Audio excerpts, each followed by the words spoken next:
오늘 창세기 32장 후반부인데요.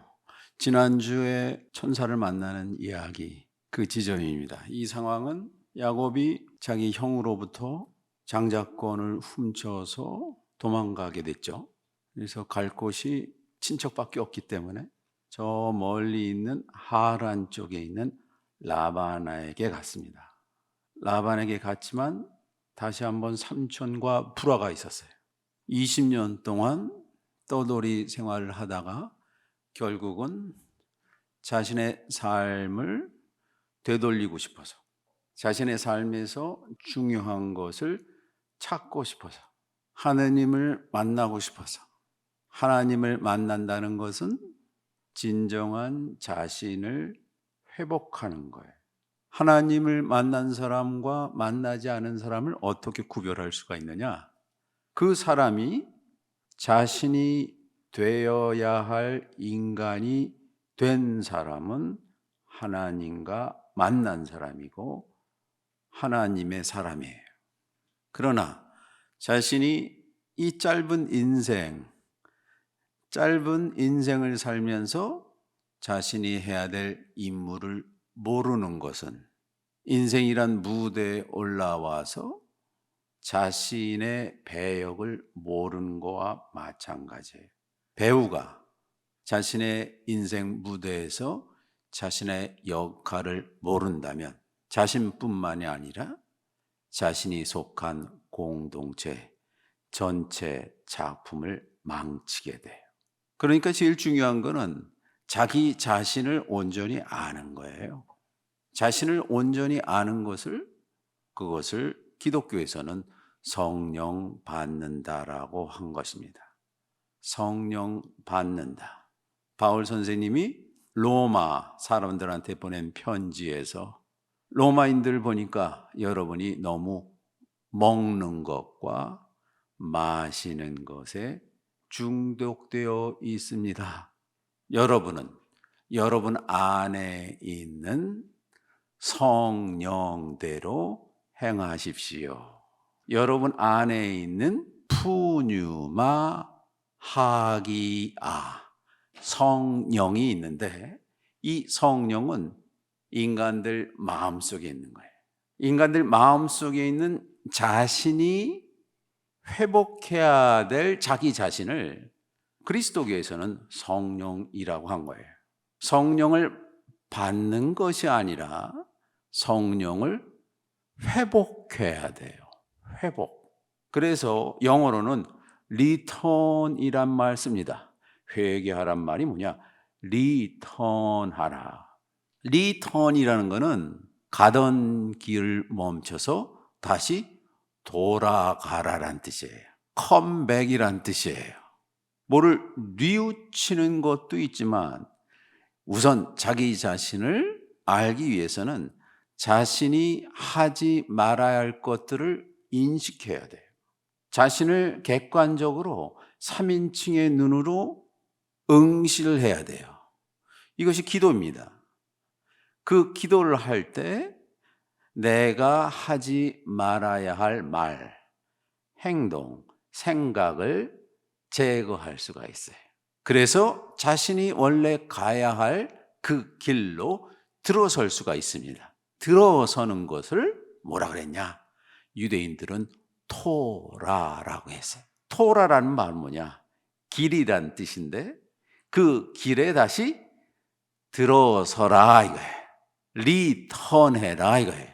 그 길로부터 이탈하지 말아라. 이탈하다란 말이 무슨 뜻이냐면요, 히브리어로는 하타라고 했는데 이탈하다, 이것을 심리적으로, 정신적으로, 신학적으로 다시 해석하자면 죄를 짓다. 죄를 짓는다는 것은 무엇이냐? 자신에게 주어진 유일한 길을 모르는 거예요. 이게 인생에서 가장 큰 죄예요. 이게 원죄예요. 자신이 돼야 될 인간이 되지 못하는 거죠. 그래서 인생이란 연기에 올라가서 남을 부러워하고 남 역할을 하다가 쓸쓸히 인생에서 내려와요. 대부분의 사람들이 그렇게 인생을 살아요. 자신의 역할을 안다. 자신의 역할을 알 수 있다. 그러면 내가 목숨을 바칠 수가 있어요. 목숨을 바칠 때 나에게 뭐가 오냐? 내가 해야 될 몫을 알 수가 있는 거예요. 그래서 인생의 목과 목숨은 같은 거예요. 한글도 그래서 몫이라고 했을 거예요. 몫이란 거는 여러분 각자가 해야 될 유일한 한 가지예요. 그거 하세요. 그거 하는 것이 인생의 최고의 행복이거든요. 그러기 위해서는 내가 하루 동안 정해진 장소와 시간에 어떻게 해야 되느냐? 홀로 있어야 돼요. 이 시간이 가장 거룩한 시간. 홀로 있는 시간, 그 시간을 사바스, 안식일이라 그랬어요. 그냥 시간이 흘러가요.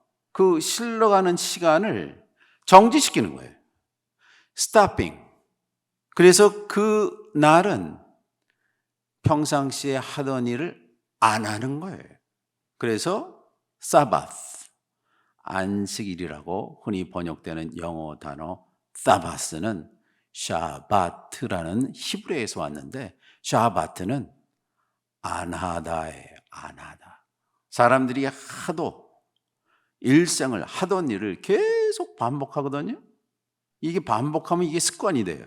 습관이 돼서 자기가 그 일을 하는지도 몰라. 이걸 중독이라 그래요. 대부분 중독이에요, 중독. 그래서 오늘 나에게 주어진 2023년 10월 25일이 유일한 영원한 지금이라는 걸 깨닫지 못해요. 그래서 항상 과거에 살아요, 과거. 어느 학교 나왔냐, 누구 아냐. 사람들 만나면 되게 그거 얘기해요. 아니면 지금 뭐 하냐고요, 지금. 지금 당신이 해야 될 일을 알고 있습니까? 그래서 지금에 집중하기 위해서 우리가 수련해야 될 것이 뭐냐? 홀로를 수련해야 돼. 이 부사예요. 그래서 야곱이 라반과 일생을 남을 속이면서 살았습니다. 그렇죠? 오죽하면 이름이 야곱이겠어요. 발 뒤꿈치. 다른 사람 뒤통수 치는 사람. 자기 형을 속일 뿐만 아니라 자기 아버지도 속이고, 그리고 축복권이라는 재산권은 획득했지만 그는 속임수로 부를 축적한 거예요. 그가 본 영혼이 갈급하니까 베델에서 층계 사다리를 보았지만 인생의 변화가 변화 없었어요. 라반을 찾아가도 똑같은 불화를 일으켜서 자신이 이제 온전한 자신을 찾기 위해서 자신의 가장 취약한 심리적인 영적인 취약점이 있어요. 그것이 바로 자기 형 에서를 만나는 거예요. 인간이 홀로 있을 때 자신의 취약점과 대결해서 그 취약점을 극복할 수가 있습니다. 홀로 있지 않고 다른 사람과 있으면 자신이 누구인지를 몰라요. 그 사람의 취약점이 그 사람의 장점이 됩니다. 자신의 취약점을 안다면 그것이 자신을 변모시키는 굳건한 도약의 발판이 돼요.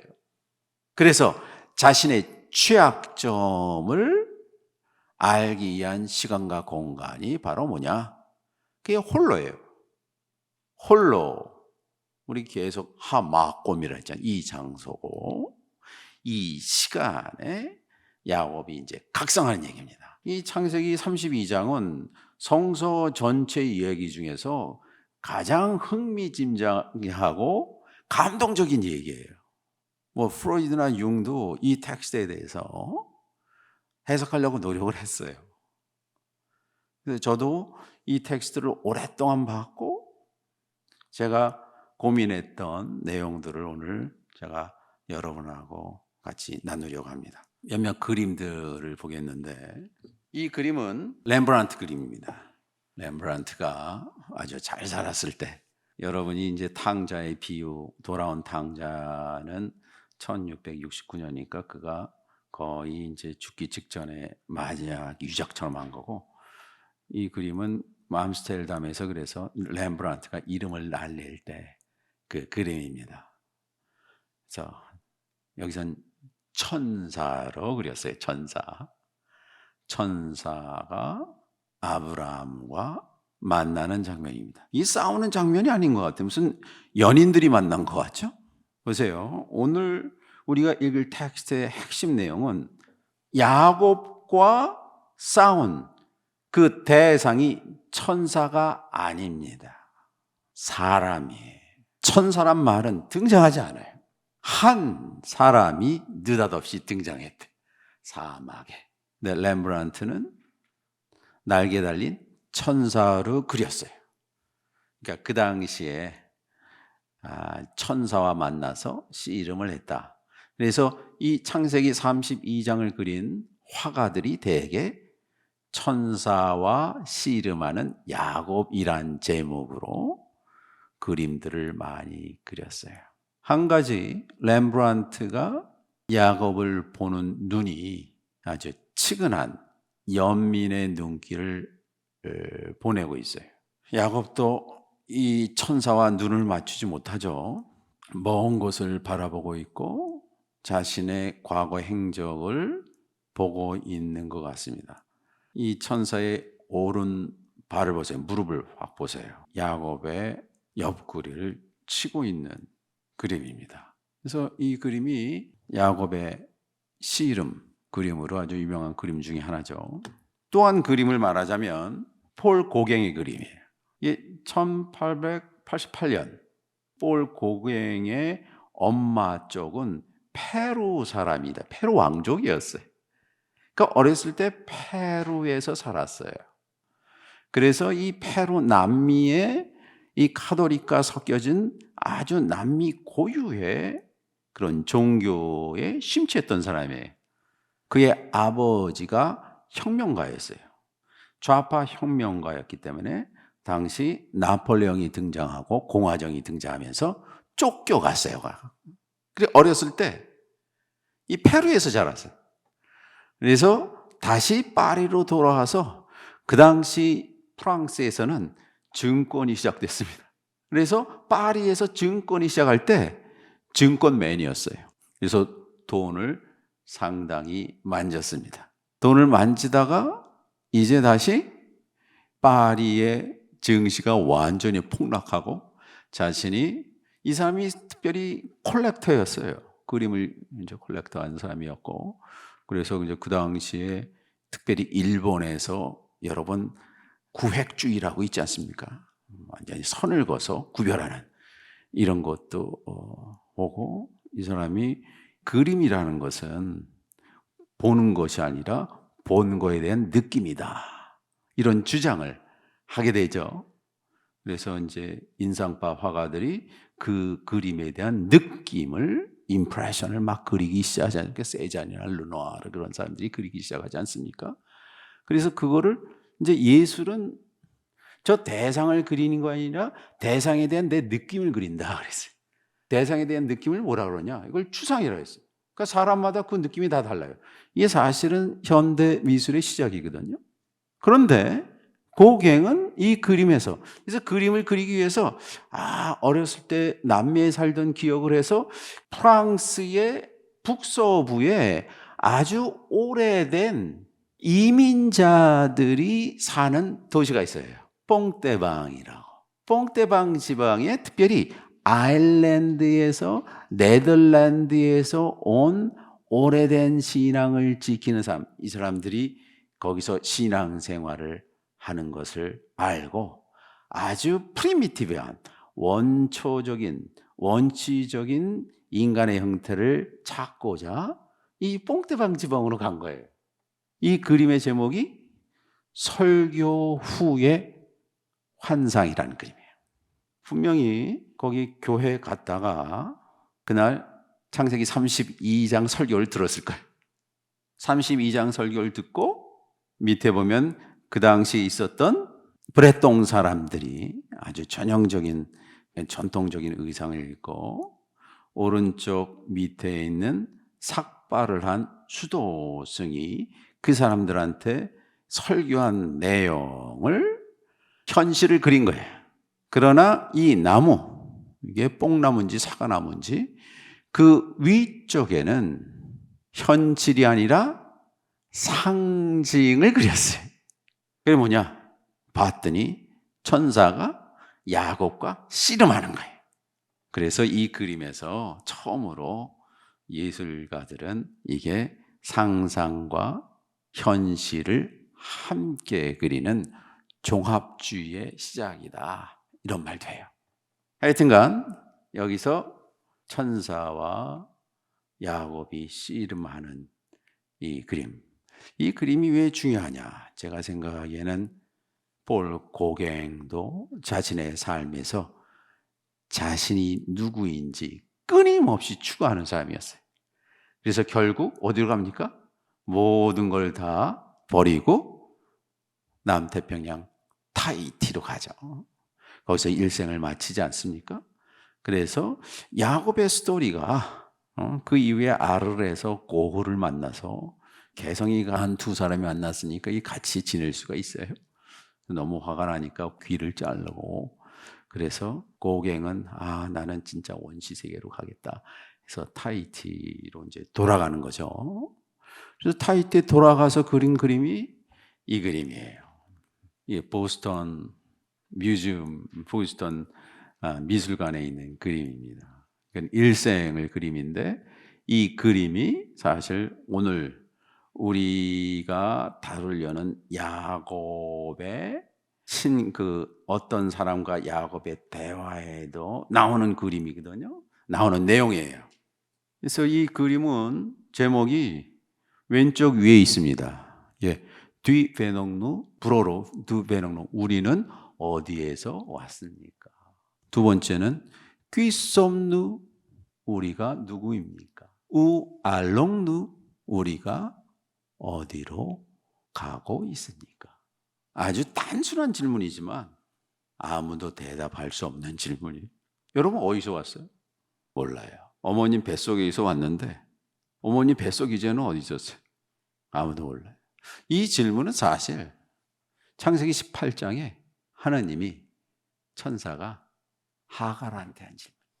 사라가 너무 하갈을 학대를 하니까 사막으로 도망갔죠. 그래서 물을 얻으려고 그러는데 이 물이 없고, 그래서 이제 이스마엘을 놓고 죽을 지경에 이르렀어요. 그때 천사가 등장해서 너는 어디에서 와서 어디로 가고 있느냐라고 질문하거든요. 이 고갱이 요 창세기 18장을 읽었을 거예요. 그래서 이 그림에서는 오른쪽에 어린애, 여러분이 전부 어린애였잖아요. 두 여인이 여러분을 쳐다보고 있어요. 질문하는 거죠. 여러분은 어디에서 왔습니까? 고갱이 등을 보이면서 여러분을 쳐다보는 두 여인을 응시하고 있어요. 그러기 위해서는 우리가 어린아이로 왔지만 우리가 일생을 통해서 우리가 알아야 될 것이 있어요. 그것이 가운데 그림, 귀썸누, 우리가 누구입니까? 이거를 창세기에 등장하는 선악과 이야기에서 말합니다. 손을 뻗고 선악, 모든 우주의 비밀이 있는 지식의 나무의 열매를 따는 거예요. 결국은 Who are you? 당신이 누구입니까를 알기 위해서 하는 행위예요. 우리는 어디로 갑니까? 왼쪽 보세요. 왼쪽 봤더니 결국은 조그만 아이가 밑에서 사과를 먹고 성인이 됐더니 자신도 모르게 노인이 된 거예요. 정말 시간은 막을 수가 없어요. 시간은 흘러가는데 지나간 시간은 5분 전이나 500년이나 빅뱅의 순간이나 똑같다는 거예요. 고조선 시대나 1970년대나 우리가 공부한 2달 전이나 시간은 지금 시점에서 똑같아요. 그래서 시간은 정말 날아가는 화살과 같다. 막을 수가 없어요. 두 번째, 귀썸누, 우리가 누굽니까? 라는 질문을 오늘 어떤 자가 누구한테? 야곱한테 묻습니다. 내 이름이 무엇이냐? 좀 뉘앙스가 달라졌어요. 하느님이 맨 처음에 아담에게 한 질문은 내가 어디 있느냐? 두 번째 질문은 내 동생 아벨이 어디 있느냐? 이렇게 질문을 하는데 이 질문이 좀 달라졌어요. 어떤 사람이 야곱한테 너의 이름이 무엇이냐라고 물어봐요. 이건 특별한 질문이에요. 여기 이름이 등장합니다. 이름은 히브리어로 쉔이라고 했고요. 쉔은 뭐냐? 신이란 뜻이에요. 그래서 유대인들은 신을 뭐라고 그러냐? The name, 하쉔이라고 그래요. 왜냐하면 이름을 가지고 있다는 것은 내 삶에서 내가 해야 될 유일한 임무를 가지고 있다는 거예요. 이름은 주어지는 거예요. 여러분이 이름 만들지 않잖아요.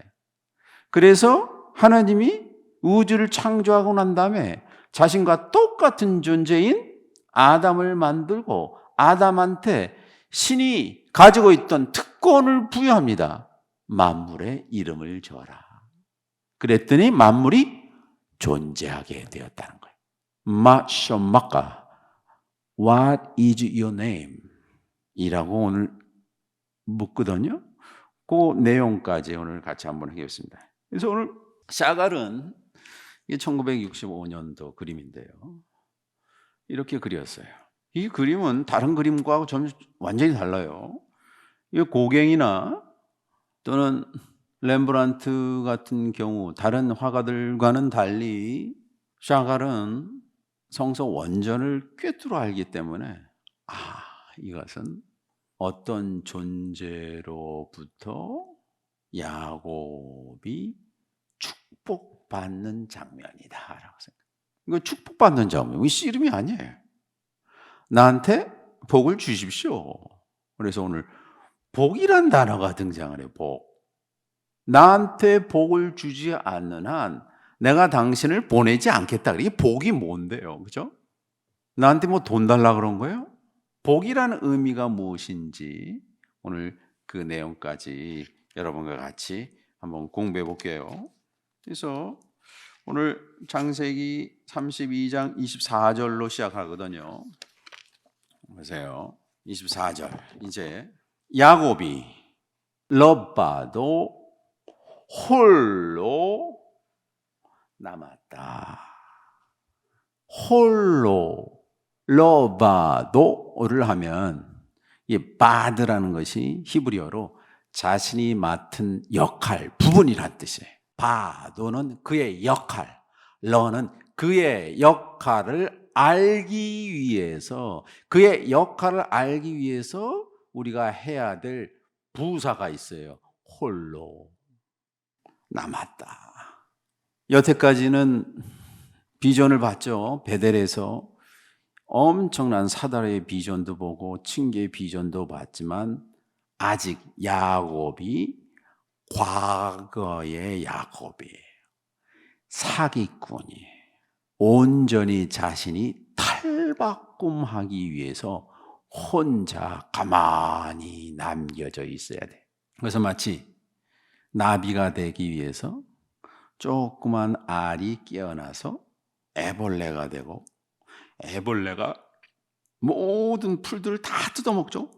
일정한 시간이 지나면 자기가 나뭇잎 뒤에다가 자기 학문에서 나오는 점액으로 딱 붙여서 뭐를 만듭니까? 자기의 집을 만들어요. 커쿤을 만들어요. 고치를 만들어요. 고치에 홀로 남아있어요. 그래야지만 나비가 됩니다. 나를 수가 있어요. 지금 야곱이 홀로 러바도 남았다. 신앙생활에 있어서 또는 자신의 삶을 가치 있게 만들기 위해서 해야 될 일들이 여러분만의 홀로 시간, 혼자 있는 시간을 선물해야 돼. 혼자 있는 시간, 이것이 최고의 사치예요. 사치 중에 이런 사치가 없어. 홀로 있을 때 그 사람이 자신을 보게 되고 변하기 시작합니다. 야곱이 이제 자신의 남종과 여종과 모든 재산들과 그리고 두 아내와 자녀까지 함께 있었거든요. 이전에 어떻게 했습니까? 종들한테 보내서 우리 주인이 후에 저 뒤에 딸하고 오시니까 이 선물 받으세요 하고 에서에게 아부하기 위해서 선물 공세를 했죠. 그러나 야곱이 근본적으로 변하진 않았어요. 왜 두 개로 나눴습니까? 한쪽이 공격당하면 다른 쪽이 도망하기 위해서. 그래서 완전히 겁에 질려 있어요. 그 종들이 뭐라 그랬어요? 지금 형 에서가 400명의 장정하고 당신을 만나러 오고 있다 그러거든요. 여러분 이 장소가 이 야복강인데 야복강이 여러분 이거는 완전히 이게 요르단에 있는 돌산이에요. 돌산. 흑벽돌 돌산 가운데 야복강 시내가 야복 리버예요. 조그만 시내가 쭉 흘러요. 거기서 강을 건네고 자기 혼자 남은 거예요. 홀로 남아서 자신의 인생을 돌아본 거겠죠. 저 멀리서 늑대 여우의 울음소리가 나고 하늘의 별들과 달이 나를 쳐다보고 있는데 자신의 인생을 돌아보니까 너무 후회가 많은 거예요. 내가 이대로 살다가 내가 예상치도 않은 시간에 죽겠구나. 진정한 나와 만나야겠다. 진정한 나와 만나지 않고는 자기 형과의 화해도 가능하지 않다를 깨달은 거예요. 여러분이 누구를 용서하고 화해하고 용서를 빌기 위해서 해야 될 일이 있어요. 여러분 자신과 먼저 화해해야 돼요. 자신을 만나야 돼요. 이럴 때 홀로, 러바도 홀로는 이게 solitude예요. solitude하고 영어의 loneliness하고 좀 달라요. 전 loneliness, 외로움은 다른 사람의 동행이 그립지만 할 수 없이 혼자 있는 게 외로움이에요. 언제든지 전화가 오면 뛰어나갈 자세가 됐어. 그런데 아무도 불러주지 않는 거 그걸 외로움이라. 그러나 고독은 달라요. solitude. 고독은 뭐냐? 자신에게 자신을 발견하기 위해서 의도적으로 시간과 공간을 만든 신의 선물이에요. 헤니 데이비드 소로가 랄프 와일드 에머슨이 준 콩코드 있는 땅에 들어가지 않습니까? 1843년일 거예요. 미국이 독립 100주년으로 보스턴 거기 페너웨이 파크에서 막 파티를 하고 있는데 헤니 데이비드 소로는 미국의 독립이 오지 않았다고 생각했어요. 진정한 독립은 국가의 독립이 아니라 개인의 독립이고 양심의 독립이기 때문에 분연히 짐을 싸들고 가서 콩코드에 아주 단촐한 집을 짓고 2년 2개월 이틀을 살아요. 그래서 쓴 책이 월든 호숫가예요. 그래서 제가 숲으로 갑니다. 저는 인생을 의도적으로 섬세하게 살고 싶어서 숲으로 갑니다. 내가 죽을 때 내가 이것을 깨닫지 못하고 살지 못한 것을 후회하지 않기 위해서 숲으로 들어갑니다. 이렇게 말하거든요. 그게 홀로예요. 홀로 있을 때 이제 진정한 자신과 마주하게 돼요. 그때 누가 등장하냐? 보세요. 한 사람이 등장했다. 한 사람이. 천사가 아니라 그랬죠. 이씨라는 것이 한 인간이, 한 사람이 등장하여 여명이 틀 때까지 올라다 쉐메시라고 하지, 태양이 올라 떠오를 때까지, 새벽이 될 때까지 한 인간이 그와 함께 있었다 이거예요. 이거 어떤 인간이에요? 여기 사막, 한복판에 사람이 있을 리가 없어. 여기 성서에서도 여기는 말악, 천사란 말도 안 쓰고요. 엘로힘, 신이라고도 안. 근데 이 한 사람이 나중에는 엘로힘, 신이라는 명사로 바꿔버려요. 우리 예전에도 그런 거 있었잖아요. 28장에. 이게 무슨 말락인데 한 사람이라 했거든요. 이게 한 사람이래요. 한 사람이 그와 함께 있었고, 뭐라고 있었어요? 태양이 동이 틀 때까지. 태양 동이 틀 때까지는 요 구절은 아주 중요한 구절이에요.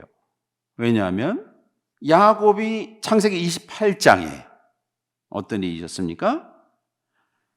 한 곳에 이르러서 엄청난 비전을 보았죠. 왜 거기서 잠을 잘 수밖에 없었죠? 해가 저물어서. 히브리어로 바하셔메시 그랬어요. 태양이 came down, 저물어서 더 이상 갈 수가 없어서.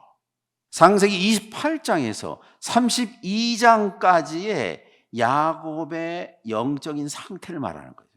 지금까지 비전은 잠깐 봤지만 확신이 없어. 근본적인 변신이 없었어. 그래서 여태까지 어둠 속에 살고 있었던 거예요. 20년 동안 라반과 살았지만 어둠 속에 계속 있었어요. 그런데 언제까지? 태양이 올라올 때까지.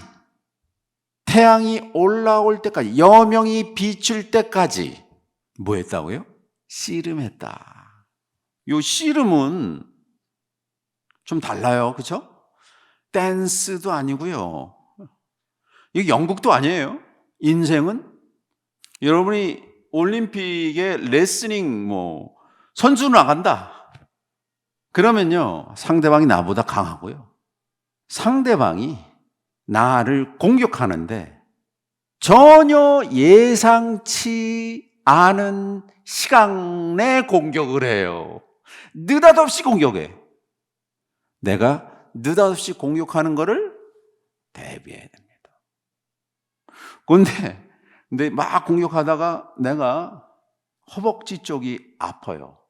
그런 소문이 났다고 생각했어요. 그럼 그 사람이 어디만 공격하겠어요? 허벅지만 공격해. 지금 어떤 사람이 허벅지에 들어간 데 있죠? 움푹파인데 거기만 거기를 아주 박살을 내버립니다. 완전히 부러뜨려요. 지금 인생에 결정을 해야 되는 거예요. 야곱이 지금 씨름하는 거예요. 씨름. 인생은 씨름입니다. 그죠? 인생의 불행은 느닷없이 이 시간에만 여기만 오지 말라고 한 그것을 공격한다고요. 어떤 존재가. 그래서 야곱이 혼란하는데 한 사람이 여명이 틀 때까지 씨름하였다. 그러니까 이길 수 없는 게임이에요. 한 사람이라고 그러지만 엄청난 사람이겠죠. 이 한 사람이 누구냐?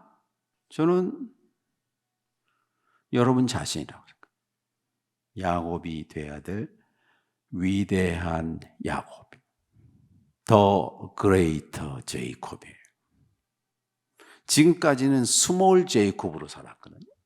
그런데 위대한 야곱이 되기 위해서는 완전히 이전에 조그만 이기적인 남을 속이는 세상에 제일 똑똑한 채 하는 야곱이 부서져야 돼. 그래서 위대한 야곱이 등장을 해서 조그만 야곱을 아주 원사이드하게 이기는 게임이에요. 그래서 한 사람이 나타났대. 한 사람은 여러분이 돼야 될 여러분 자신이에요. 위대한 여러분, 자기 자신이에요. 자기 자신. 지난 시간에 제가 자자를 설명드렸잖아요. 기나 자신이나 이건 몸이고, 그기 위해서는 자자라는 것이 스스로 자자에다가 눈목자에다가 이 비침이 있어요. 햇빛이 쫙 비쳐야 돼요. 자기가 스스로를 응시할 때 오는 깨달음이, 이게 자아예요. 자기 자신을 만나야 돼. 융 용어를 빌리자면 이게 슈퍼 에고고, 슈퍼 에고. 니체 용어를 빌리자면 이게 위버맨시, 위버맨시. 에머슨 용어를 빌리자면 오버 소울입니다. 나를 넘어선 나 자신. 니체가 짜라슈트란 이렇게 말했다 해서 인간은 무엇입니까? 인간은 되어야 할 어떤 것이래. 에트바스, 독일어로 에트바스, something. 그가 되어야 할 어떤 것이 인간. 이게 초인이에요. 지금 한 사람이 그와 붙었대요. 그래서 인생의 이 씨름이라는 것이 인생의 어려움일 수도 있고 환난일 수 있고 고통일 수도 있거든요. 여러분이 지금 처한 상황일 수도 있고 이거 이겨야 되는 거예요. 이거는 이게 뭐냐? 과연 여러분이 원하는 그런 삶을 살기에 적당한가를 지금 시험하는 거예요. 이 창세기 22장에 등장했던 하나님이 아브라함을 시험했다. 같은 단어에 시험했다. 시험이라는 거는 공부 못하는 사람 시험 안 해요. 특별한 사람만 시험 당합니다. 성서에서는 욥과 아브라함과 예수만 시험 당했다 그랬죠? 특별하니까. 지금 야곱이 과연 이스라엘 12지파, 이스라엘이란 이름에 걸맞는 인물일까를 시험한 거예요. 혹독한 시험을 한 거죠. 혼자 있을 때. 예수님께서도 십자가 지시기 전에 겟세마네 동사에 홀로 가신 거예요. 홀로. 그렇게 해서 여기 아박이라고 레슬했다는, 씨름했다는 것은 씨름을 할 때 그 사람의 진정한 뭐가 되냐? 가치가 드러나요. 모든 것이 잘 진행될 때는 그 사람이 누구인지 몰라요. 그러나 그 사람에게 실패를 주어보고 시련을 주어보면 그 사람의 진정한 가치가 나옵니다. 여명이 틀 때까지. 그래서 여명이 트나 봅시다. 이 스토리 마지막에 여명이 터요. 여명이 팍 깨어난다 그랬어요. 여기 이제 보세요. 여명이 틀 때까지. 이 튼다란 말이 태양이 올라올 때까지. 신기하게 태양이 올라오다라는 히브리 단어가 올라예요. 그래서 어떤 사람이 히브리어가 한국말이라 그래요. 올라란 말이 번트 오퍼링, 제사를 지낼 때 연기가 하늘로 올라가죠. 이거 번트 오퍼링, 번제를 올라라 그래. 올라가 뭐냐면 홀로코스트예요. 홀로, 전체를 태우는 거. 유대인도 홀로코스트 있죠. 이걸 올라라 그랬거든요. 태양이 올라갈 때까지. 이 단어 하나가 전부 상징적이에요. 그래서 과연 야곱이 태양을 올릴 수가 있는지, 만약에 이 사람과의 씨름에서 지면 태양이 안 올라가는 거예요. 야곱은 영원히 어둠 속에 사는 거고요. 이스라엘 12지파도 없는 거예요. 아브라함으로 시작한 이 족장의 역사가 끝나는 거예요. 정말 태양이 올라갈 것인가 안 올라갈 것인가는 누구에게 달렸어요? 야곱한테 달린 거예요.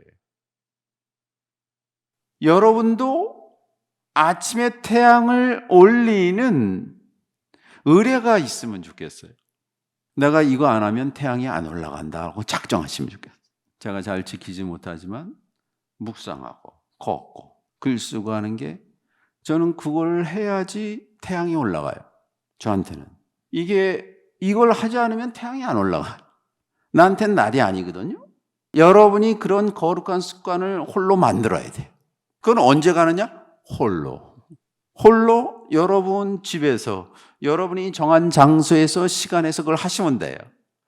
그러면 아침마다 여러분이 태양을 견인할 수가 있는 거예요. 25절. 이 텍스트가 그하고 이게 그가 누구인지 잘 몰라요. 이게 야곱이 말하는지 그가 말하는지, 그 사람이 말하는지.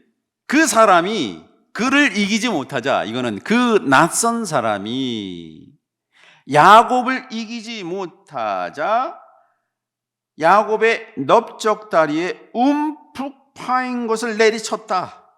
넓적다리라는 게 있는데 이 허벅지인데요. 이 야렉, 이 다리 부분에 이 상반부, 이거 전체가 아니라 이 상본부입니다. 이게 펴져야지만 인간이 이족보행을 하는 거거든요. 그러니까 인간이 사족보행하다 이족보행이 인간이 되는 거예요. 그래서 이족보행이 한다는 건 뭐냐? 내가 이제 내 눈앞에 있는 이익만 보는 것이 아니라 저 가야 될 곳을 15도 위를 보고 가는 존재가 이게 뭐냐면 이게 인간이에요. 이게 그리스 사람들이 인간을 앤트로포스라고 그랬어요. 앤트로포스가 뭐냐? 눈을 들고 저기를 향해서 가는 존재란 뜻이에요. 시선이 다른 거예요, 시선이. 그래서 이 다리가 인간을 이족 보행하게 하는 인간의 가장 중요한 다리 부분이에요. 그래서 이 걷다 보니까 진화적으로 걸으면서 히프하고 상체하고 받는 부분이 이게 움푹 파인 곳이 있어요. 그걸 히브리어로 카프라 그랬는데, 카프라는 것이 손에 움푹 파인 것도 카프고 발 밑바닥에 파인 것은 카프인데요, 여기는 허벅지에 움푹 파인 곳, 이게 취약점이에요. 아까도 말한 그 사람이 야곱의 취약점을 친 거예요. 다른 데 쳤으면 좋겠는데 다른 데 절대로 안 쳐요. 여러분에게 시험이 올 때는 여러분의 가장 취약한 부분을 치게 돼 있어요. 왜?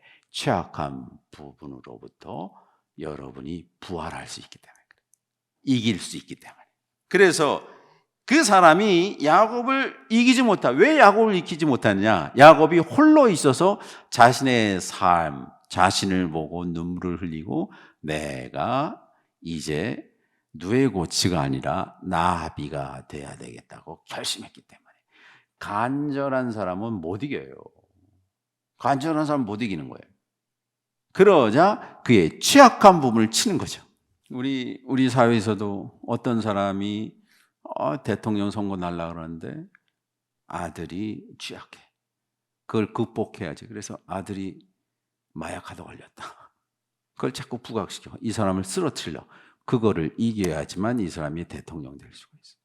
그거 인정하면 돼. 그게 힘이에요, 오히려. 사람이 그걸 인정하고 발판으로 삼으면 되거든요. 물러서지 않으면 돼요. 여러분 삶에 있어서도 여러분의 취약점이 여러분의 강점이 돼요. 이걸 이기면 여러분 완전히 탈바꿈 할 수, 메타몰포시스가 일어날 수가 있어요. 완전히 탈피를 하고 새로운 존재로 태어날 수가 있거든요. 그래서 거기를 내리친 거예요. 야곱이 그 사람과 씨름하는 동안 넓적다리에 움픽 파인 것이 탈구됐다, 디스로케이트 됐다 이거예요. 디스로케이션. 뼈가 이그러진 거예요. 이그러진 거거든요. 이거는 뭐냐? 탈구가 됐다는 거는 뭐냐? 디스로케이트 됐다는 거 뭐냐? 이전에 흔히 하던 일을 안 하게 되었다라는 거예요. 이전에 습관적으로 가던 장소를 안 가게 됐다는 거예요. 이게 디스로케이션, 탈구예요, 탈구. 그래서 이전과는 달라요. 그래서 쩔뚝거려요. 왜? 이전과는 다르고 오래된 자아가 살해됐기 때문에 그래요. 오래된 자아를 죽여야지만, 십자가에 달려야지만 부활할 수가 있는 거거든요. 그래서 탈구된 거예요. 그러니까 얼마나 야곱이 간절한지 알겠죠? 너무 간절한 거예요. 자신의 인생이 자기가 봐도 싫어. 그렇기 때문에 자신을 변화시키기 위해서 목숨을 내놓고 자신의 몫을 찾으려고 그러는 거예요. 그래서 이 다른 존재가 그를 다리를 완전히 망가뜨렸어요. 완전히 망가져 더 이상 걷지 못하게 만들어. 불구로 만들었던 게 불구로. 그게 25절이에요. 불구로 만들었는데도 불구하고 야곱이 놓지 않는 거예요. 내가 이 기회를 놓치면 더 이상 나는 죽은 사람이기 때문에, 과거의 사람이기 때문에 놓질 않아요. 그러자 그 어떤 사람이, 이 어떤 사람이, 이건 사실 실제로 일어날 일일 수 있고 여러분의 정신세계의 꿈속일 수도 있는 거예요. 여러분 마음속에 일어난 일일 수도 있어요. 그 사람이 나를 좀 놓아주라. 왜냐하면 여명이 트고 있기 때문이다. 여명이 트고 있다. 올라오고 있기 때문이다. 이래. 그러니까 여명이 트고 있다는 건 뭐예요? 이 존재는 언제만 온다고요? 밤에만 온대요.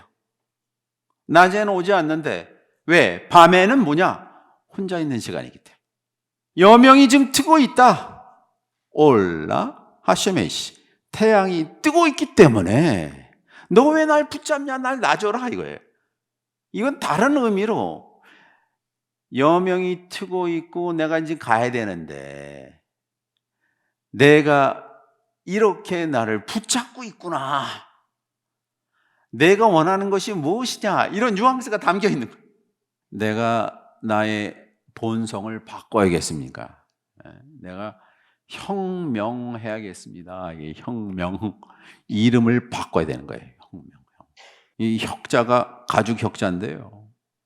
소가 무드줄에서 쫙 퍼진 건 형이라 그래. 가죽엔 두 가지가 있어요. 가죽 피가 있고요. 하나는 혁자가 있어요. 가죽 피는 그냥 껍데기 벗긴 거예요. 그러나 명품 구두의 가죽은요, 1000년이 지나도 부드러워요. 왜 그런지 아세요?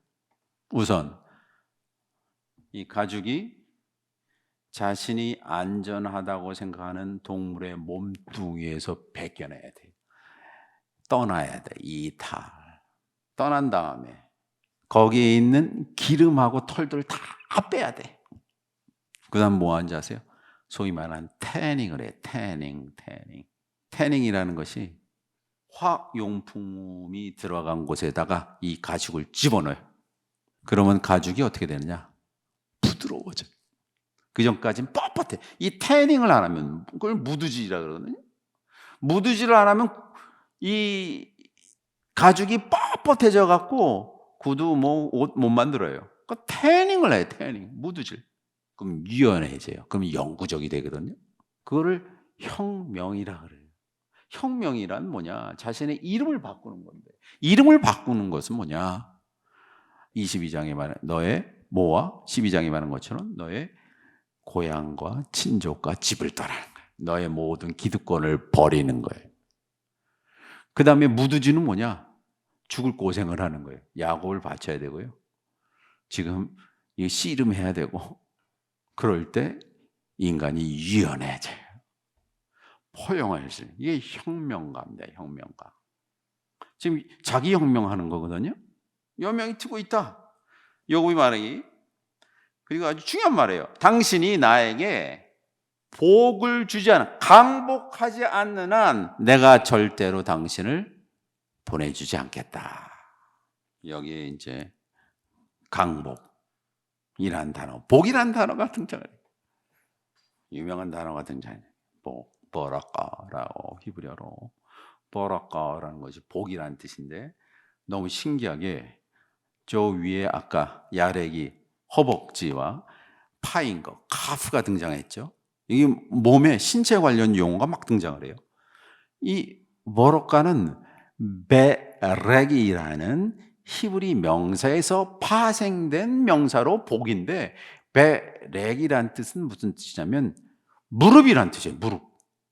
그러니까 발과 관계된 용어가 3개 나왔어요. 카프 나오고 예렉도 나오고 지금 무릎이 등장을 했어요. 당신이 나에게 복을 주지 않는 한, 축복하지 않는 한 너를 못 놓겠다 이거예요. 이 베렉이라는 단어가 예전에도 한번 말씀드렸는지 몰라도 욥기 1장에서는 베렉 버로카란 말이 복이기도 하고 저주이기도 해요.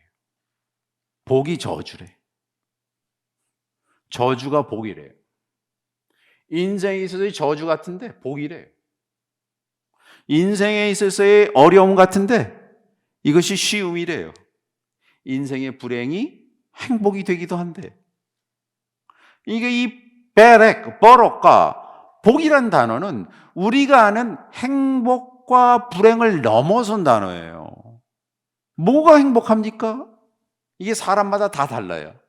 어떤 사람은 여행 가는 게 행복하다, 어떤 사람은 돈 많은 게 행복하다 그러고, 어떤 사람은 산속에서 혼자 피아노 연습하는 게 행복. 모든 사람이 다 달라요.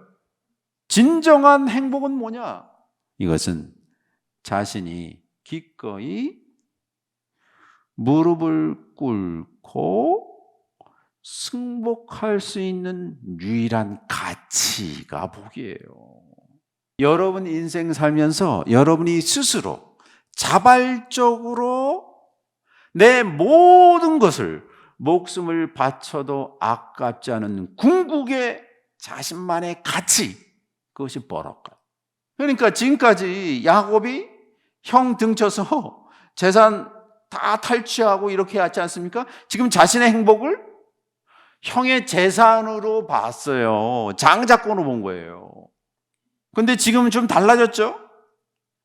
지금 원하는 건 뭐예요? 내가 기꺼이 모든 걸 바칠 수 있는 유일한 가치를 알려주십시오. 그거 하겠습니다. 그래서 이 강복이란 말이 베락이라고 무릎이란 단어에서 파생된 명사다. 그러니까 이 히브리 텍스트에서 원문에서는 많은 추상적인 단어들이 물질적으로 구체적인 의미를 가진 단어에서 다 왔어. 그럼 복이란 무엇이냐? 그러면 어떤 대형 교회에서 말하는 것처럼 사업이 잘 되고 건강하고 자식이 좋은 대학 가는 게 복이냐? 복일 수 있죠. 그런데 그게 저주일 수도 있어요. 돈을 많이 벌었더니 가족이, 부인이 예뻐 보이지 않아. 자식을 좋은 대학 보내려고 그랬더니 자기를 무시해. 건강을 했더니 건강을 과신했더니 조금 더 건강을 잃어. 그러니까 우리가 아는 세상의 복이라는 것이 돈을 많이 가진 사람들이 행복하지만 돈을 가졌더니 더 많은 돈을 갖고 싶어요. 그래서 이 세상에 있는 행복이라는 건 지로섬이에요. 항상 나보다 돈이 더 많은 사람이 있고요. 항상 나보다 권력이 더 많은 사람이 있고 항상 나보다 더 똑똑한 사람이 있는 거예요. 아까도 말했지, 자신에게 어울리는 한 가지를 못 찾았을 때, 그래서 지금 야곱이 뭘 하느냐? 나의 베락, 내가 surrender, 승복할 수 있는 유일한 가치를 알려주십시오. 이렇게 한 거예요. 제가 반 클라이드만에서 우승한 그 임윤찬 군 인터뷰하는 거 보고 제가 너무 놀랐어요. 당신이 이제 유명해졌으니까 어린 나이에 뭐 하고 싶냐 그랬더니 가장 하고 싶은 거요? 산속에 들어가서 피아노 치고 싶어요. 연습하고 싶어요. 그건 누구도 빼앗을 수 없는 그 사람의 행복. 그거 하세요. 인생은 자신만의 베렉, 순명, 승복할 수 있는 한 가지를 찾는 과정이라는 거지, 그렇지? 그게 깨달음이에요, 깨달음. 그게 나의 임무가 되고, 이게 나의 뭐가 되냐? 의무가 돼요. 이전까지는 노동이었는데 내가 하던 일이 나의 임무가 되면서 내가 해야 될 유일한 의무가 된다, 이게. 어떤 사람이 이 대답을 듣고 너무 놀란 거예요. 이 보통이 아니네. 근데 사실은 아까도 말씀드렸지만 야곱과 또 다른 야곱, 스몰 제이콥과 그레이트 제이콥이 지금 말하는 거거든요. 그래서 그레이트 제이콥이 조그만 야곱한테, 과거 야곱한테 지금 과거 야곱이 뭐냐? 내가 위대한 내 자신이 되고 싶다, 이게 말한 거예요. 그것이 인간을 위대하게 하는 것은 그 사람이 해야 될 한 가지를 아는 거거든. 이게 깨달음이고 깨우침이에요. 이게 awakening이에요. awaken, 깨어나는 거예요. 계속 잠만 자니까. 그래서 나는 내 그런 가치를 알고 싶습니다라고 말한 거거든요, 지금. 그랬더니 이 위대한 야곱이 27절에 위대한 야곱이 조그만 야곱한테 말했다 이거예요. 그 사람이 그에게 말한 거예요. 뭐라 그랬어요? 내 이름이 뭐냐? 셔메카. What is your name이라고 물어봐요. 그랬더니 그가 말하기를 제 이름은 뭡니까? 야곱입니다. 이거 좀 잘 넣어요. 여러분 기억하십니까? 이거 우리가 좀 다루진 않았는데 28장에 이 이야기가 등장을 해요. 그 당시에는 뭡니까? 딱 봤더니 이제 이삭이 눈이 어두워서 죽을 때가 된 거예요. 레베카가 뭐라 그래요? 둘째 아들 야곱이 똘똘하고 얘가 그 유업을 넘길 수 있으니까 야 마지막으로 형 에서한테 음식을 차려오면 복을 주겠다 그랬으니까 네가 여기 양털을 하고 아버지한테 들어가라. 그리고 네가 그 장자권을 갈취해라 그러잖아요. 그래갖고 몸에 털을 달고 이거 완전 코미디예요. 그 들어간 거예요. 그러니까 아버지가 이삭이 모른 채 하는 거겠죠. 딱 봤더니 몸엔 털이 난 거 보니까 에서인데 목소리는 이거 이 둘째 야곱이다. 목소리는 사람 변할 수 없거든요. 이삭이 알았을 거예요. 그렇지만 그 장자권을 그래갖고 뭐라고 물어봅니까? 28장 읽어보세요. 그때 이삭이 야곱한테 묻기를 뭐라 그러냐? Who are you라고 물어봐요. 미아타 히브리어 미아타 Who are you라고 물어봐요. 미아타 너 어떤 놈이냐? 너 누구냐? 목소리가 다르니까. 그랬더니 야곱이 뭐라 그러는지 아세요? 아노키 예서 버럭거까 나는 당신의 맏아들 에서입니다라고 말해요. 자신이 야곱인데 자신을 속여요. 그런데 내가 누구냐고 물었을 때 야곱이 뭐라 그래요? 자기라고 말하는. 자기는 뭐예요? 돈을 갈취하기 위한 당신의 맏아들 에서입니다라고 말해요. Who are you?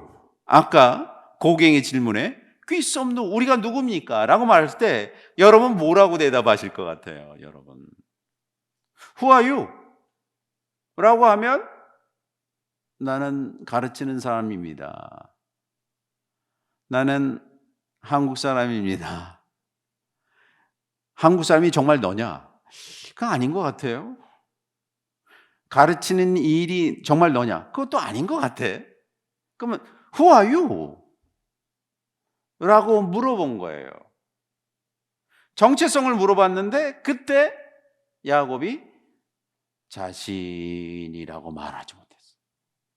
어머니와 짜고 다른 사람으로부터 주어진 그래서 상대방을 속이려고 한 페르소나 가면이 자기라 그랬어. 사람은 person이란 말이 그런 뜻이에요. person, per라는 게 P-E-R 몸을 통해서 소나 목소리가 나오는 가면이란 뜻이에요. 이 person이 사람. 이거는 영국에서 그리스 비극에 나오는 프로소폰이라는 그리스에서 왔는데 프로소폰이 뭐냐? 가면, 목소리가 나오는 존재. 그것이 연극의 배우예요. 지금까지는 다른 사람이 시킨, 레베카가 시킨 배역이 자기인 줄 알았어요. 그래서 엄마가 시킨 대로 나는 당신의 장손 에서입니다 라고 말했어요. 그런데 이 시점에서 완전히 질문이 달라졌어요. Who are you? 라고 묻지 않아요. 뭐라고 물어봤어요? Who가 아니라 What is your name? 마셔막 너의 이름이 뭐냐고 물어봤어요. Who are you가 아니에요. 여기에 다시 뭐가 등장했어요? 이름이 등장했어요. 너의 이름이 뭐냐? 이름이라는 거는 그 사람의 정체성, 그 사람이 추구하는 최고의 이상이 이름이에요. 노아의 아들이 3명이 있었다 그러지 않았습니까? 그렇죠? 첫째 아들은 자기의 겉모습을 자랑했어요. 그래서 자기의 겉모습을 자랑한다 그래서 아름다운 야페라고 그랬어요. 그 서양 사람들은 19세기까지 자기를 야베 족속, 야파이트라고 그랬어요. 또 한 사람은 얼굴이 검게 그을린 존재, 가나안 사람. 그 당시 이집트 사람들이 가나안까지 와서 그 사람들을 시커먼 사람들 함이라 해서 함족.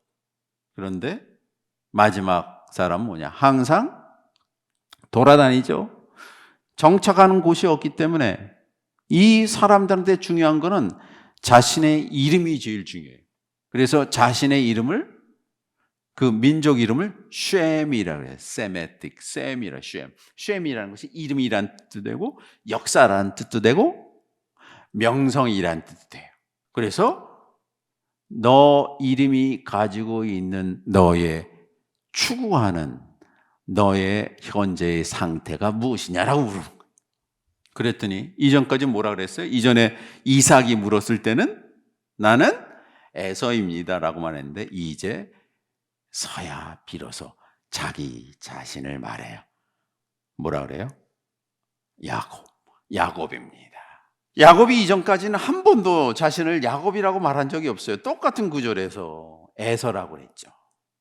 처음으로 못난 자신을 고백하게 된 거예요. 이걸 회개라 그래요. 회개. 자기 자신을 있는 그대로 표현할 때 기적이 일어나거든요. 숨기지 않고 창피한 자기 자신을 처음으로 말한 거예요. 그 사람한테 저는 야곱입니다. 넌 누구냐라고 말해? 나는 형 재산을 갈취한 사기꾼이면서 이름의 이름은 발뒤꿈치입니다라는 것으로 자기가 누구인지 정확히 말한 거예요. 자신을 아는 것이 최고의 지식이에요. 소크라tes 친구가 델피에 갔더니 야, 아테네에서 제일 똑똑한 사람이 소크라테스라고 그러더라. 그 친구가 야, 이 아테네 수많은 철학자들과 소피스트들이 많은데 어떻게 네가 가장 똑똑하냐? 내가. 이 소크라테스가 내가 아는 거 하나 있다. 내가 알지 못한다는 사실을 아는 유일한 인간이다. 이게 철학의 시작이에요. 여기서도 뭐라 그래요? 내가 못난이다라는 걸 인정한 거예요. 난 발뒤꿈치입니다. 인간의 획기적인 전환, 획기적인 거듭남, 획기적인 회개는 자기 자신을 직시하고 그대로 인정할 때 일어나는 거예요. 이거를 고백이라, confession이래. 어거스틴이 여러분 알다시피 4세기 이 로마의 식민지는 까르타고 사가스테라는 조그만 동네에서 태어났어요. 근데 이 어머니가 강남 8학군 엄마 같은 과외 공부를 열심히 시켰어요. 그래서 이 사가스테가 아니라 카르타고에서 학교를 다니게. 그래서 그 당시 돈 제일 많이 버는 게 변호사니까 너 변호사가 되라. 그냥 수사 말하는 법을 잘 가르쳐라. 그래서 맨 처음에 이 어거스틴이 수사학을 막 공부해. 그 당시 이 로마 제국의 3세기 4세기 때 로마 제국 전체를 장악한 최고의 부자들이 있었어요. 그 사람들이 저 이란 출신인 마니키안들이었어요. 이 사람들이 모든 상권을 장악한 대상 무역상들이었어요. 그래서 이 사람들이 북아프리카서부터 그리스, 로마까지 모든 상권을 장악했거든요. 그래서 어거스틴 맨 처음에 마니교 신자였어요. 마니교를 참 믿지 않았습니까? 뭐 복잡한 아주 심오한 얘기가 있는데 하여튼간 이 사람들의 도움으로 그 당시 밀라노 대성당이 있는데 거기 암브로시우스라고 최고의 신학자가 거기 주교였어요.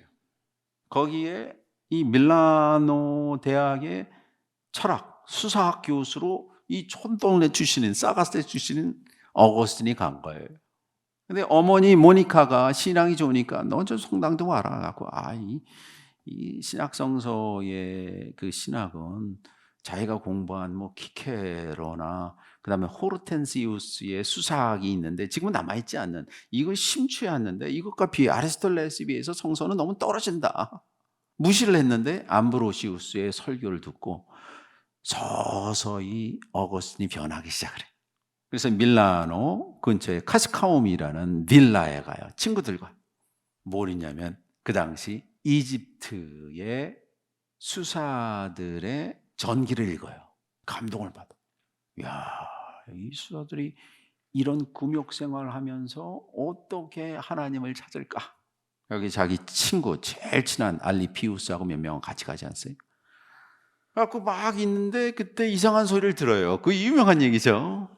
바울이 들었던 이상한 소리를 들어요. 똘레에게 라틴어로 집어 들고 읽어라. 톨레, 집어 든다는 건 뭐냐? 똘레라는 말인 라틴어로 똘레라는 것이 집어 들다. 여러분 남산 터널 이걸 톨게이트라고 그러죠? 톨게이트는 뭘 지불해야 되는 거예요. 똘레라는 것은 너의 가장 소중한 것을 얻기 위해서 나머지를 좀 버릴 때 내가 집어들 수가 있어. 레게는 일다란 뜻인데 레게는 일다란 뜻 이전에 무슨 뜻이냐면 선택하다라는 뜻이에요. 렉셔너리, 여기 신부님들이 성서를 읽는 그 책이 렉셔너리거든요. 그러니까 렉처라는 것은 많은 책 가운데 한 구절을 선택한 거예요. 딱 읽었더니 로마서에 나온 얘기를 딱 하고 친구들한테 너희들이 지금 난 부른 거야? 그러니까 마음속에 들은 거예요. 그래서 그 유명한 어거스틴의 회심 사건이 일어나요. 그래서 오늘날의 서양 그리스도교가 시작했거든요. 그걸 듣는 거죠. 똘레에게 Who are you? 이때 처음으로 그래서 로마서에서 이 어거스틴이 성적인 리비도가 너무 셌거든요. 막 그런 얘기가 쭉 회개하게 돼요. 그걸 인정하게 돼. 똑같은 구절이에요. Who are you? 너희 이름이 뭐냐 했더니 I am Jacob. 야곱입니다. 라고 말하고 그런 감추고 싶은 자기와 마주하고 고백할 때 기적이 일어나요. 변화가 일어나는 거예요. 그 사람이 말했다. 28절. 너 이름은 더 이상 야곱이 아니라 이스라엘이다. 더 이상 야곱이 아니라 이스라엘이다. 엄청난 이름을 줬어요. 왜냐하면 내가 하느님과 사람과 씨름하여 이겼기 때문입니다. 이겼기 때문이다. 그러니까 지금 야곱이라는 이름이 이제 이스라엘이 돼요. 이스라엘. 엘이 하느님이란 뜻이고 이스라가 이겼다. 하느님을 이긴 자가 돼요. 여기 하느님이라는 것이 어떤 존재죠? 갑자기 등장해서 자기와 밤새도록 씨름한 자신의 허벅지에 이 움푹 파인 것을 부순 존재예요. 그걸 하나님이라고 해요. 낯선 자를. 그래서 야곱이 이스라엘이 되는 과정이 여기 다 있는 거예요. 홀로 있었고요. 씨름하고 절대 놓치지 않고 도저히 씨름할 수 없는 자신의 몸이 불구가 되도록 자신이 누구인지 알고 싶었을 때 이스라엘, 신도 졌다는 거예요. 신이 졌다 이거예요. 29절에 야곱이 물었기에 당신의 이름을 제발 알려주십시오 그랬어요. 그랬더니 나의 이름을 묻는 이 짓이 무엇이냐? 이게 좀 레토리가 맞제 What is this? 자 알타 점이 내 이름을 묻는 이 짓이 무엇이냐 이런 뜻이에요. 그리고 거기에서 그를 강복하였다. 강복하였다는 것은 야곱에게 인생에서 이제 해야 될 일을 알려주었다. 이때 뭐가 생기냐? 이제 야곱이 자기 형 에서를 만날 힘이 생기는 거예요. 야곱은 그 장소의 이름을 브니엘이라고 했다. 브니엘 다시 엘이 등장하죠. 하느님 브니 펜이란 말이 얼굴이 있는 뜻이에요. 하나님의 얼굴이라고 불렀다. 야복 이 시내가의 이쪽 브니엘이라고 그랬어요. 그는 속으로 내가 하나님의 얼굴과 얼굴을 맞댔지만 당신이 나의 영혼을 구해 주었기 때문이다. 그것이 하나님과 얼굴을 맞대었지만 내가 죽지 않았다 이거예요. 그랬더니 31절에 그가 브니엘을 지날 때 브니엘 하나님과 어떤 존재와 같이 씨름한 브니엘을 지날 때 뭐가 없다고요? 해가 떠올랐다. 28장에 해가 졌다 그랬죠? 이제 해가 비로소 떠오른 거예요. 32장에. 해가 떠오르면 이제 자기의 행위를, 언행을 자기가 스스로 볼 수 있는 능력이 생겼다는 거예요. 그는 엉덩이 뼈가 어긋났으므로 절뚝거리며 걸었다. 이건 뭐냐? 과거에 자신이 망가지고 부서지고 새로운 인간이 되었는데 망가진 과거의 모습을 자신의 몸에 지니고 살았다. 상기했다. 이걸 스티그마타라 그랬어요. 스티그마타. 스티그마라는 것이 그 사람이 가지고 있는 치욕적인 모습이에요. 이것이 왜 필요하냐? 내가 더 이상 과거로 돌아가지 않기 위해서 쩔뚝거리는 것은 뭐냐? 과거의 자신을 상징하는 거예요. 32절은 이제 이스라엘의 후대에 쓰인 거예요. 후대에 쓴 걸로 그거에 대한 그로서리, 어떤 에피소드에 대한 설명을 나중에 갖다 붙인 거예요. 밤에 나타난 그분이 야곱의 엉덩이 뼈를 힘줄을 쳤으므로 이스라엘 사람들은 오늘날까지, 이건 뭐예요? 성서가 쓰여진, 사건과 성서가 쓰여진 연대가 다르다는 거예요. 오늘날까지 짐승의 엉덩이 뼈의 힘줄은 먹지 않는다. 그 다음 33장, 그렇게 되니까 야곱이 자신과 화해하게 되니까 이제 비로소 눈을 들게 돼요. 우리 창세기 22장에 그랬잖아요. 아브람과 이삭이 3일 만에 뭐라고 해요? 눈을 들었더니 저곳에 그 장소 모리아를 보게 되잖아요. 지금 33장 1절에 야곱이 고개를 들으니, 직역을 하자면 눈을 들었다. 나사 에이네이브, 그의 눈을 lift up his eyes, 그의 눈을 들었더니 장정 400명을 거느리고 오고 있었다. 누가? 에서가. 이전까지는 어떻게 했어요? 에서를 봤을 때 되게 겁이 났죠. 도망치려고만 했죠. 400명이 온 거예요. 야곱은 아이들을 레아와 라헬 두 여종에게 나누어 맡기고 두 여종과 그들에게서 낳은 아이들을 앞에 세우고 레아와 그에 낳은 아이들은 뒤에 세우고 라헬과 요셉은 맨 뒤에 세워 따라오게 하였다. 요셉이라는 단어를 썼네요. 요셉이 이제 37장부터 50장에 등장하는 주인공이거든요. 야곱은 맨 앞에 나가서 형에게 가까이 가면서 7번씩이나 땅에 엎드려 절하였다. 이전까지는 형과 마주할 용기가 전혀 없었어요. 그러나 야복 시내에 자기 자신과의 만남을 통해서 이제 형을 만나는 거예요. 그러자 기적이 일어났어요. 자기를 죽이러 오려 했던 400명이나 데리고 왔던 에서가 달려와서 그를 끌어안았다. 탕자의 비유에 등장하는 아버지가 둘째 아들이 왔을 때 목을 끌어안아서 두 팔을 벌려 야곱의 목을 끌어안고 입 맞추고 둘은 함께 울었다. 바까. 여기서 바까란 말이 울었다. wept together. 울어버렸어요. 이게 한 마음이 되었다. 그래서 많은 재산을 갖고 왔죠. 그랬더니 이 재산을 주려고 했더니 예서가 뭐래요? 나도 부자인데 이 재산 줄 필요 없다 해서 화해하는 해피 엔딩 스토리가 이 야곱의 스토리예요. 그래서 이 32장이 아주 성서 중에서 성서의 그런 중요한 모티브, 우리가 하나님을 어떻게 만나야 되느냐, 그 방법과 만났을 때 우리가 어떤 태도를 취해야 되느냐, 그렇죠? 끝까지 그 이후에 주어지는 복까지를 설명한 아주 중요한 에피소드라고 생각을 합니다.